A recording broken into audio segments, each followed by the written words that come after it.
China সম্প্রতি প্রায় 12,000 university course বাদ দিয়েছে। এর কারণ হিসেবে মেইনলি দেখা হচ্ছে এআই এর উত্থান। অর্থাৎ যে কোর্সগুলো বাদ দিয়েছে তার ম্যাক্সিমামই হচ্ছে এআই দ্বারা বর্তমানে ইভেন রিপ্লেস করা পসিবল এবং ফিউচারে তো পুরোপুরি রিপ্লেস করা পসিবল। সো চায়না যেটা করলো আগেভাগেই এই কোর্সগুলো ইউনিভার্সিটি থেকে রিমুভ করে দিচ্ছে এবং বর্তমান যে জব মার্কেট যে কোর্সগুলো বাদ দিয়েছে সেই কোর্সগুলো থেকে যে গ্র্যাজুয়েট তৈরি হচ্ছে তাদের সাথে একটা বিশাল গ্যাপ তৈরি হচ্ছে। ইন ফিউচারে এই প্রবলেমটা আরও বেশি হতে পারে, যার কারণে এখনই হচ্ছে এই কোর্সগুলো বাদ দিয়ে দিয়েছে।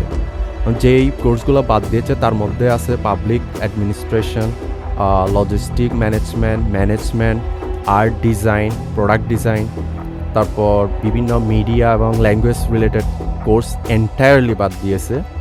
এর মেন কারণ হচ্ছে এই এই ফিল্ড রিলেটেড কাজগুলা বিভিন্ন এআই এজেন্ট পাওয়া যায় বর্তমানে, যেগুলো এআই এজেন্ট করতে পারে। আমাদের দেশও এখান থেকে একটা লেসন নিতে পারে। সেটা হচ্ছে ইন ফিউচারে যেই ডিমান্ডগুলো বাজারে আসবে সেগুলোকে টার্গেট করে নতুন কোর্স ডিজাইন করা। আদারওয়াইজ যে প্রতি বছর হাজার হাজার গ্র্যাজুয়েট তৈরি হচ্ছে তারা বেকারই বসে থাকবে।